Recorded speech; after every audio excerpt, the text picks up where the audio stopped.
I need to do my skincare. I don't really feel like eye cream does anything to the actual like discoloration, but it's a really good primer for makeup. And the one thing I cannot skip is concealer. It's kind of self-explanatory why. I've always had these dark circles growing up. It's just my bone structure, because my bone structure goes like inwards here. I think it's called deep tier troughs.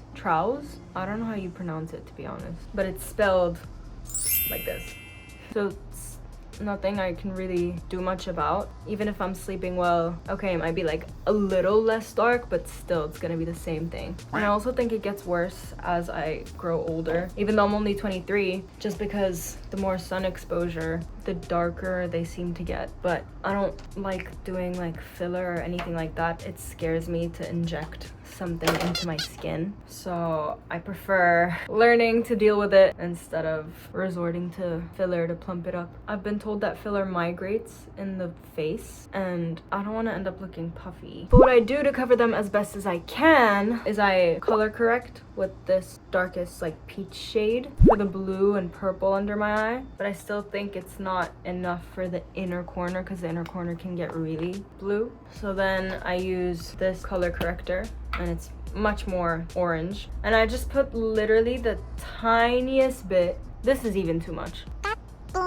And then I wipe the rest off of my finger because I only need it here for the inner corner. Living in Korea for the past 2 years, the beauty standards here kind of really affected me, and I didn't think they would. Like, beauty is very important here, and to be honest, like, I like it to some extent because I've always been interested in like makeup, fashion, and all of that. But I'm sure, as you guys know, Korea's beauty standards are actually insane. Like, there's so many procedures that I didn't even know existed that are so common here. Like, did you guys know that idols get Botox in their nostrils because, you know, when you're like performing and you're dancing and you're tired, you're like breathing heavily and your nostrils like flare up like this. I have big nostrils.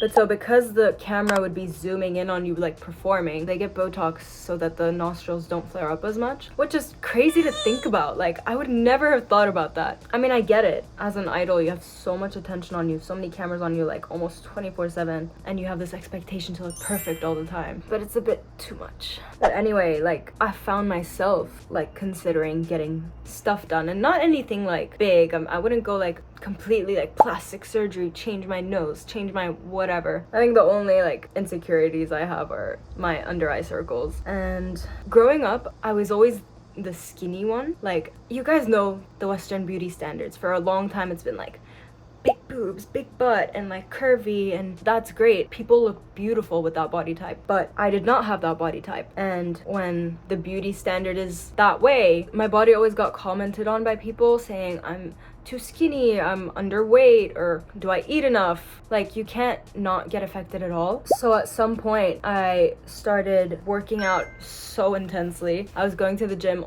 almost every day. I would get depressed if I missed a day, which honestly I dealt with it very healthily. I actually picked up really healthy habits. I was going to the gym often, I was eating healthy, I was trying to get as much protein as I can because I was actually trying to gain muscle more than anything. And to be honest, I still worship who I was back then. Like, my discipline, my consistency was something I've never seen before in myself, and I'm still to this day so proud of that, and I'm trying to get it back.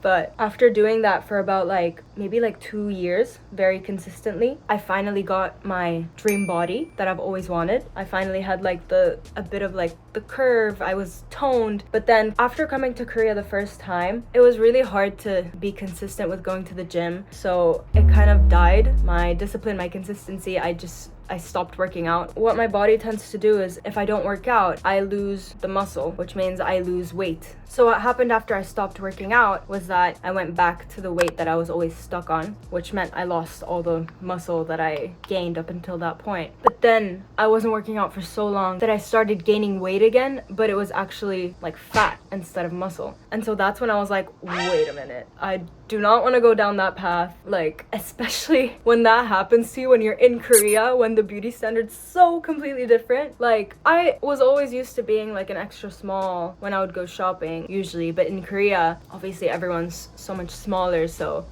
sometimes I would be a small, sometimes I would be a medium, which is something so weird to me because I've never experienced that. And it was honestly a bit like jarring to me at first because I'm like starting to have different problems now, and I don't want to have those problems. It's just, it occurred to me that I was trying to fit into the beauty standard in the West, and now that I'm in Korea, the beauty standards are different. Now I'm trying to fit into the beauty standards here, and it's just such a tiring cycle of beauty standards changing because it's a trend. It's a trend at the end of the day, and you can't keep changing your body like that. It's not healthy, it's not sustainable. So I've been dealing with a bit of body insecurities lately. I never resort to unhealthy habits, which is good, but when I voiced out my concerns, people have told me, oh, just get like fat loss injections, and I've always been like, no, I would never do that. And then I started realizing that I was actually like considering, should I do that? Should I? Everyone else does it. It seems to be harmless. Why shouldn't I? And I think that's such a toxic mindset because I'm not doing it because I truly want to. I'm doing it because, again, I'm just trying to fit into the beauty standard of wherever I am. And the thing is, I know that I can just control it myself. I have the discipline in me. I have the self-control in me. I have those things in me. I just have to find them again. So the fact that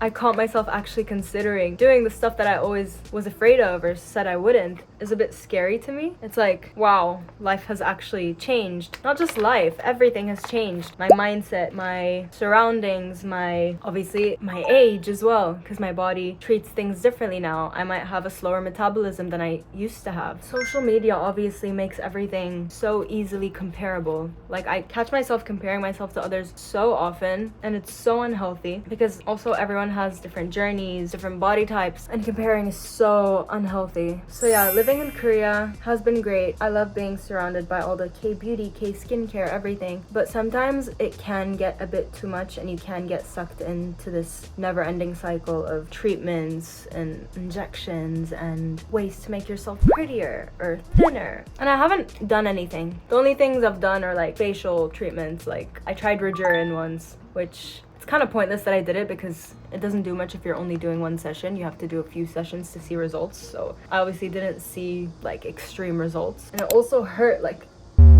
it hurt so bad. So I don't know if I would do Rejurin again just because of the pain. I remember literally like quietly sobbing in the chair while the doctor was injecting the salmon sperm into my skin. But also self-care is so expensive too. Like, you catch yourself spending so much on this stuff. I don't know if I'll resort to doing any procedures, but for now I'm good with myself. I don't want to give in to procedures because I feel like it's also a never-ending cycle. Once you start doing it, it's hard to stop. Anyway, this is my last week in Korea, which is super sad, but that's why I was thinking about all these like procedures. I was like, oh my god, I'm leaving Korea, everything's gonna be so much more expensive in America. Should I go get a facial? Should I go do this? Should I go do that? Gaslighting myself basically into getting beauty treatments, but I'm fighting against it. I'll come back, and if I really want to do something, I'll do it then. It's fine. I don't need anything right now. I'm planning on moving to LA, but it's kind of scary because I've never lived there. I don't know anything there. I don't have friends there. I have some family, which is nice, but I'm gonna have to start my whole life again, which is exciting, tiring, scary. But I actually met a friend here who is also planning on moving to LA soon, so at least maybe I'll have her there. I've been learning Korean for the past year. I've been going to a hagwon, which is like a private academy here in Korea, and I've been learning since September. It's July now. It's actually almost August, and I still feel like I can't have a proper conversation. It's so hard. I thought I was good at languages, but clearly not. Oh my god. But I think learning Korean as an English speaker or learning English as a Korean speaker is just much harder than, for example, learning a language in the same like language tree. Like, for example, English to Spanish. It's not easy, but much easier and more doable, I feel like, than English to Korean. Like, I can imagine if you're coming from Chinese and learning Korean, it might be easier because they still use a lot of Chinese base words. And also learning Korean as a Japanese speaker is also much easier because of the sentence structure. It's the same. So like in English it would be like, I went to the store to get an apple. In Korean it would be like, I store to get apple went. So it's like completely different. Coming from English or Arabic, it's so hard. It's not just learning a new language. It's just completely changing the way I think, which is just, it's so hard to switch my mind to think like that. It's just, my worry is because I'm moving out of Korea, I'm gonna find it hard to practice Korean when I'm in America. I'm hoping maybe I can find, I don't know, like Korean friends or Korean speaking friends so that I can at least keep practicing a little bit, because I really don't want to lose all the hard work that I've put in this past year. Okay, I think we're good. My hair's flat now. Good enough. Yeah, okay. Okay, see you, bye.